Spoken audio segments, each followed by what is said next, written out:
con đó con thì có màu nghe việc ồ đằng na Việt chưa là cái này nó cũng đằng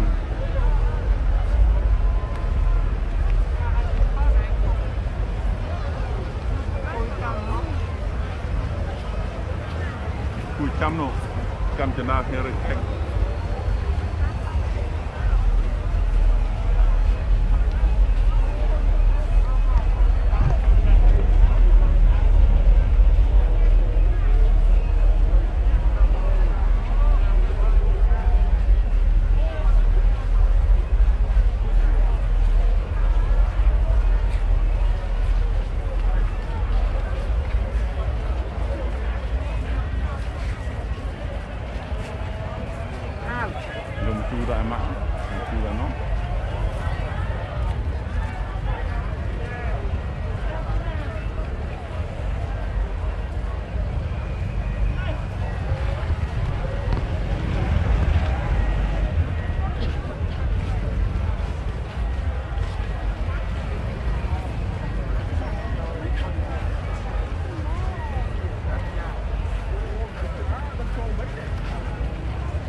Hello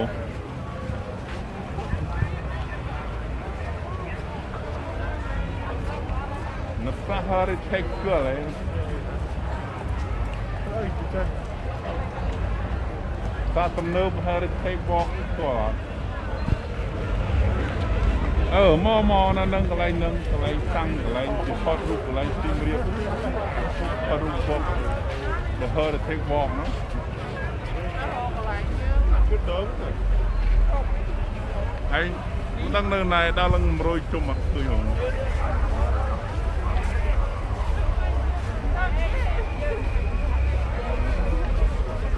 ងនៅមុខហ្នឹងឯងតា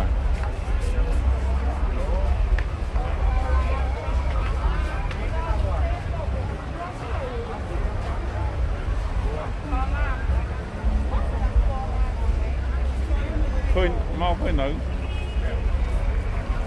នៅកណ្ដាលវាលនេះ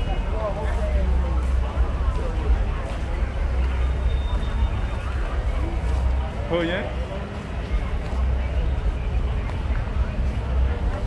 អ្មេចនៅមុខផ្សារ Heritage ហ្នឹងអាចជ្រុងខាងកើតផ្សារ Heritage ទល់មុខសន្តាគារ J7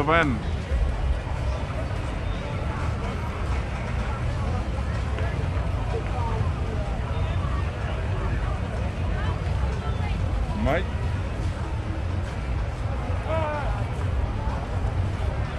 អូស្រាប់បាននិយាយដល់និយាយច្បាស់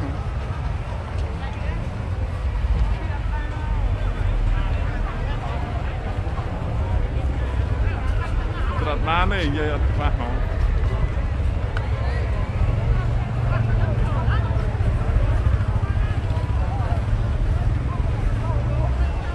ពេលស្គាល់ផ្សារ Heritage អត់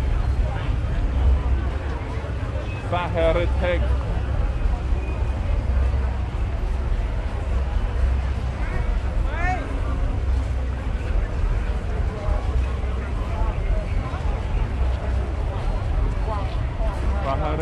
ជ្រុងខាងកើតគេណាអាកន្លែងផ្សារ Heritage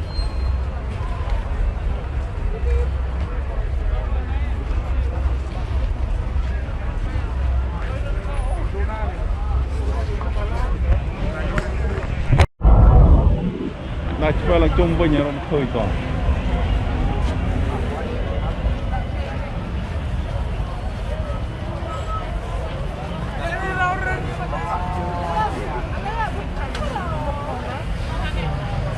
ដល់ហើយដល់តែមិញហើយ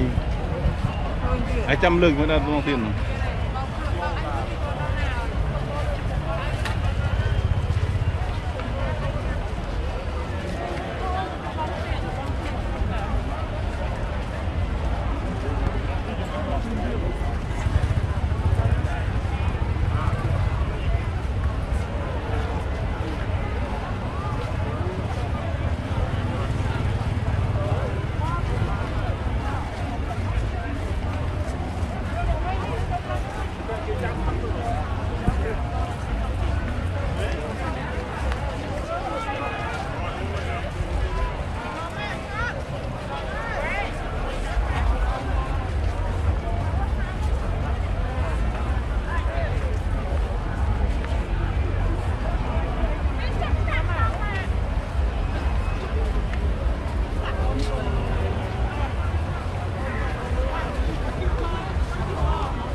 rumah anh hả mana hmm